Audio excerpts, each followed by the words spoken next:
Welcome to my review for yesterday's episodes of Star Wars Rebels, Jedi Night and Doom. As I promised, I will begin by sharing with a few of the comments that were on my predictions video.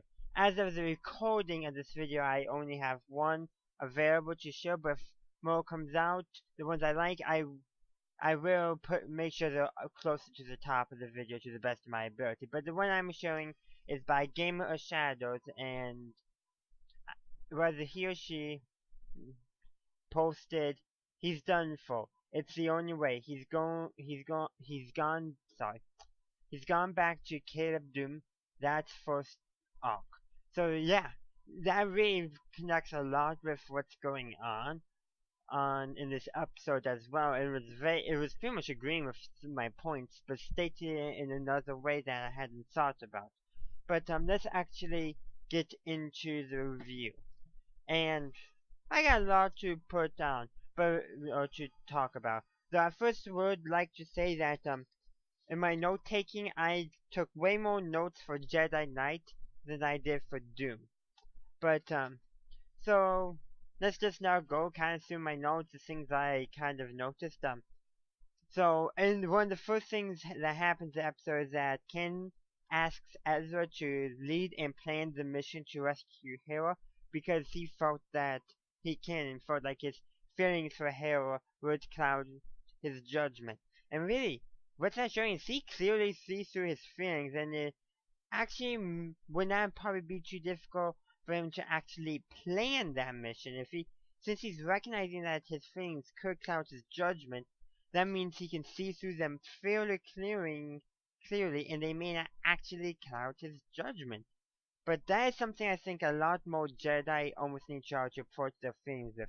Because as we saw in the prequels, the Jedi's approach to feelings was bury them. Don't acknowledge them. Don't give them any power. Don't really talk about them. You just gotta be serene, emotionless. But that really did not lead that well when take Anakin Skywalker, led him straight to the dark side. More Jedi need to acknowledge their feelings, and when they feel that their feelings could get in the way, ask for somebody else's help who would be more clear-minded in that situation. And also, during Hera's interrogation by Governor Pryce, boy, is Governor Pryce sadistic, just torturing Hera for the fun of it, not even bothering to ask questions in the beginning, like, whoa. And also, Thrawn's interpretation of Hera's karakari revealed that apparently Hera had a younger brother who died, probably during the Clone Wars. Maybe earlier, I'm not sure. I'm not sure about Twi'lek ages and how old Hera was during the Clone Wars. I know she was much younger, 20 years younger, roughly. So, who knows? But that is quite impressive. Could we have seen her brother in the Clone Wars TV series? Now this is she actually does, but Thrawn, when he studies artwork, is pretty sure about studying, and Hera's response was kind of like not giving Thrawn anything, so don't know too much. Hopefully we find out more in Rebels Recon. So yeah, other thing, and also, we learn that the Empire does not plan for low-tech attacks. So in this episode, the rebels built 3 gliders to get them into the Losal's capital city undetected, and it works. Like, the only person who had any suspicions were Rook. And that's probably because he could smell them.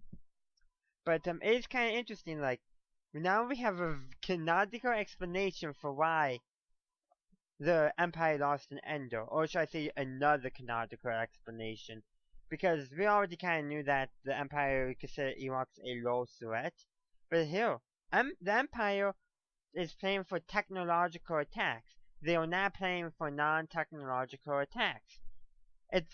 Makes a lot of sense when you realize why the Ewoks were able to defeat, and I kind of like that connection to the original trilogy.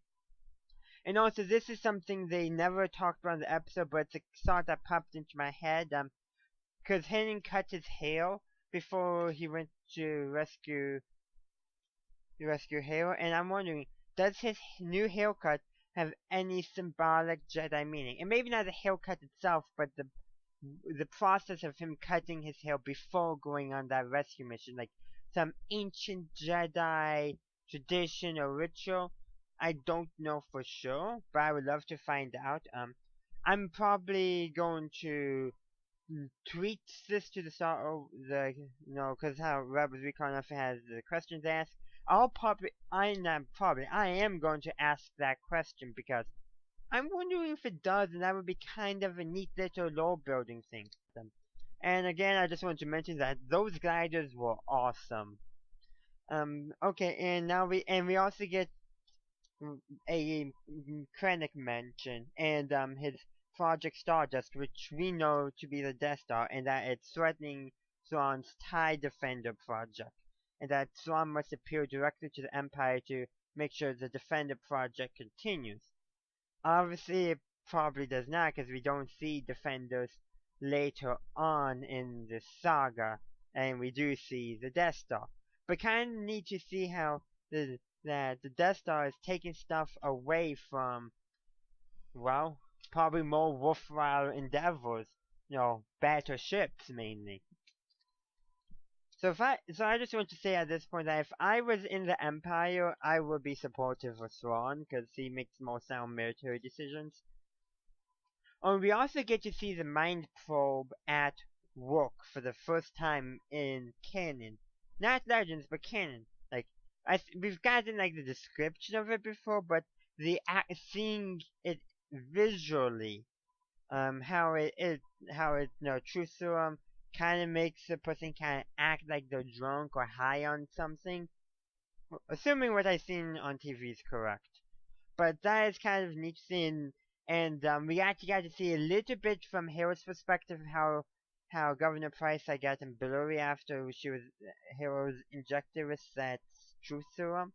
And that made me think back to the Star Wars Jedi Night Jedi 2 Outcast video game in single player, because those mind probe droids, you would sometimes come across them. If you got too close to them, they would stick your character you would stick the character you're playing as with a needle, and everything becomes distorted. So kind of a nice little Legends nod.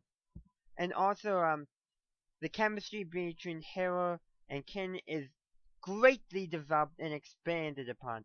And near the end of the episode, Hera admits her love to Ken, and they kiss, and that's when Ezra and Sabine arrive with their stolen Imperial ship to rescue them. And then the Empire shows up to get them, and yeah, gets to probably the most emotional charged part of the episode. So, how do I begin? I'll just read exactly what I wrote from my notes, because there's really no other way to go to explain it. Kanan uses the Force to... first before I begin, Governor Pryce orders the AT-ATs to fire on the fuse cells in order to get to the rebels.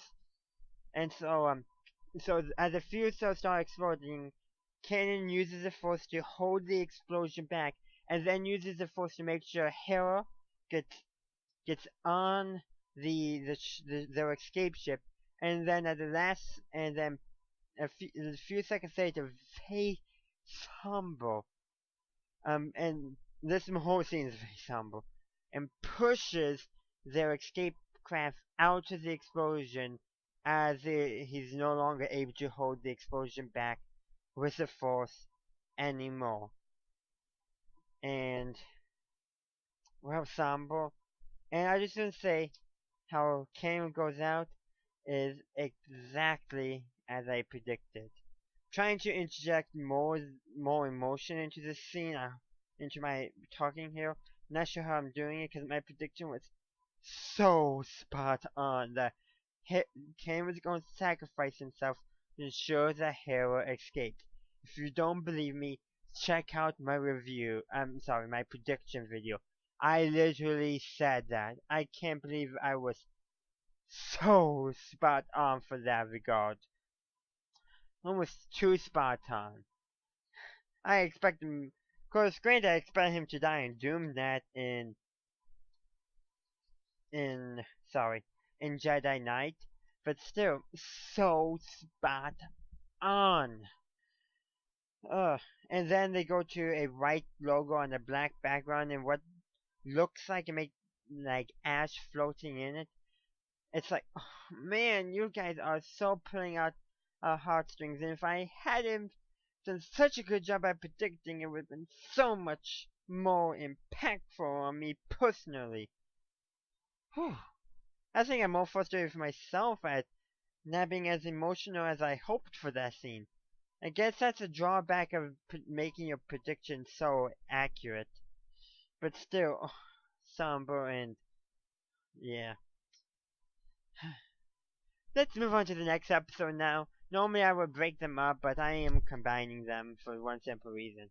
I want to, and they go together super well. These last couple of episodes really are more of a drama, like an hour-long drama that you often see. That's how it plays out. So the Empire confirms Kin's death, and then plans a parade. And part of the parade, as we find out later, is to cover up the fact that the TIE Defender factories had to shut down because they lost all their fuel. And so the workers were sent to the parade so they wouldn't find out. And let's go back to the Rebels. So, we get to see a lot of emotional growth and support from Chopper because more than once he comforts Hera, and we really have not seen that kind of emotion from Chopper. I would not even have guessed he had that kind of emotional support. But they have described the Star Wars itself. I think I forget who it was, but somebody working for Star Wars on Star Wars Rebels has described Chopper as more of a cat, while R2-D2 was more of a dog in personality. But that actually makes sense, because cats, well, generally are more out for themselves. Like, really, when when somebody's sad, they often just go into comfort mode. They act no, especially for female cats, I would say the motherly instinct takes over. But I think all cats are this. They just know how to comfort, and that's why we haven't seen that in Chopper. This is actually the first time we've had a chance for Chopper to be in that position where he can give comfort. The closest, well, maybe we did see more of a Chopper's software side when he saw the X-wing that he got shot, that he was in during the Clone Wars on Write-Off in that one episode of Rebels. So I guess I kind of set it up a bit, but kind of nice to see that, in a way, character growth from Chopper. He's not as, sadistic as we make him out to be. And boy, did the Rebels' morale drop. Like, it severely dropped. How do I describe it? Like, they are morally beaten. And as some predicts that they're going to strike out recklessly and lose focus. And that is so true. And it probably would have worked for the most part. They were going to. Sabine and Zeb were going to strike out recklessly. But they noticed the TIE Defender factory is not operating, and they came to the realization that Kane's sacrifice did allow their main mission to shut down production of the TIE Defender factories to succeed. And that gave them renewed purpose. They still had to grasp with all their emotions, still were not fully themselves because they were still dealing with that. We saw that with the fight between Zeb and Rook, and how even after they defeated Rook, Zeb kept beating Rook, and Sabine came to her senses much quicker than Zeb did, was able to stop Zeb, and then they painted Rook and sent him back with a homing device. Why, I'm not quite sure, but we'll find out, I'm sure, next week. But it was when they realized that their focus came in sight and their morale improved. I don't think it ever will fully recover, but it has improved. And then of course, there's what Ezra was doing, for space that helped him deal with his emotions and get his path back. And Ken is somehow connected to Lost Wolf, super directly, because there was a wolf that said, "I am Dume," meaning because this was all in the Force vision, but the physical world was affected because the stone from the Jedi Temple on the Thaw that appeared in Ezra's vision appeared in front of him when he woke up from his vision. And it was not there before. So some affecting in the physical world, but but as Ezra was clearly not in the physical world for this sequence, as we could see with the night sky and the kind of how it was more mystical than a normal night sky. So that was kind of neat to there kind of that.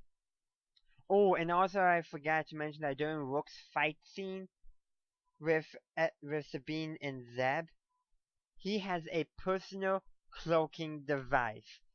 Hmm? And of course, in the animation they had the outline of him. That way, we as the audience could see where he was. Kind of a bit of that dramatic irony that's sometimes used, where the audience knows what's going on, but the main characters don't. That's kind of in a way like Rogue One a little bit, but that's Rogue One. Let's keep on talking about Rebels here.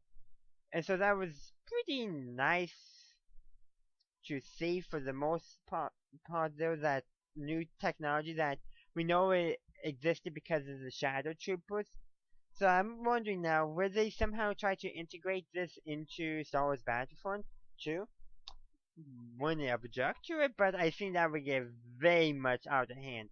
That actually would be better for a dedicated single-player linear story mode gameplay, which I think would be neat for them to do in Star Wars. Assuming EA is smart. But if you want to hear a rant about EA, yeah, subscribe to my gaming channel. I have one in the works. Oh, I should talk a little bit more about Thrawn. And Thrawn disapproves of Pryce's actions and her destruction of the fuel cells that fueled the TIE Defender factory. And he saw exactly why Pryce was doing that parade, which the rebels also figured out. Took the rebels longer because, well, they had to deal with other emotions. Thrawn was cool and collected, so he knew more was going on. And also, I could, I was half expecting during that scene there, where, where Thrawn was communicating with Pryce that Thrawn would order Rook to kill Pryce on the spot. I half expected that. And I don't know what kind of power Grand Admirals have in canon, but in Legends, they would have had that authority to execute governors on the spot. Maybe not Moffs or Grand Moffs, but I would say definitely governors. So I was really half expecting that. And also, going before to the beginning of the episode where when Pryce announces her intention to hold the parade to cover up what happened there in a sense to one Imperial officer, I half expected her to shoot the Imperial officer as well to prevent him from revealing the truth, because she specifically asked that Imperial officer, was anyone else besides him aware of this? And he said no. And I half expected her to have the officer shot on the spot.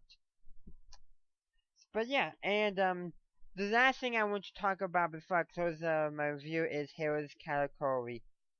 So so there was another scene between Hero and Chopper where Chopper goes on to comfort Hero again.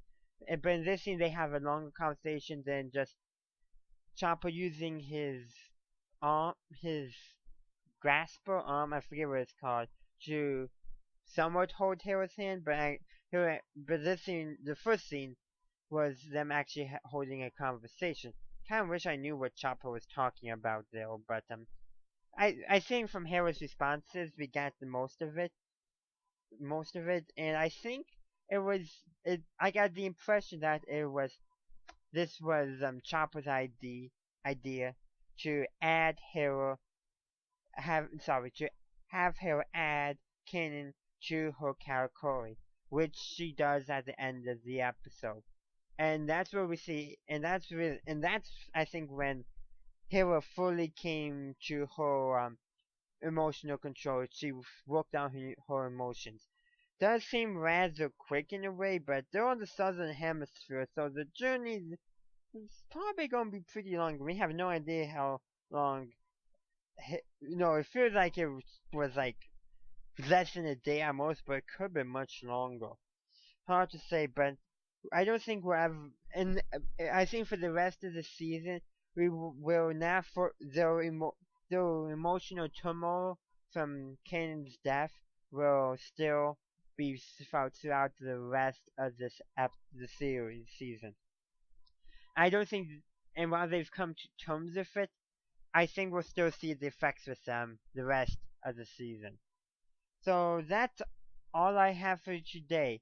So I would like to hear from you. What are some of your favorite parts of this episode? What did you think of these episodes? You've kind of heard my overall thoughts here. Um, I'll try to engage with you in the comment section as well. Well, thank you for watching this video. If you enjoyed it, please leave a like, or should I say if you found this episode satisfactory, because these episodes satisfactory and subsequently enjoyed my review of it. Because it's kind of hard to say, did you enjoy the episode when it was so somber? But I don't know how else to describe a very good and well done episode that's super somber and sad. I don't really think enjoy is the best word, but because it's too sad to be enjoyed. Appreciated? It's hard to say. I really don't know how to describe it.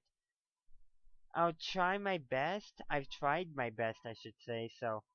But I think I got what I need to say about the episode off, and I would like to hear from you in the comments. Anything else I need to say? Well, that's really about it. So subscribe to my channel for future Star Wars content, especially reviews for Star Wars Rebels. And ring the bell to be notified when those videos come out. And as always, have a good day, a good night, wherever you are. May the Force be with you, always.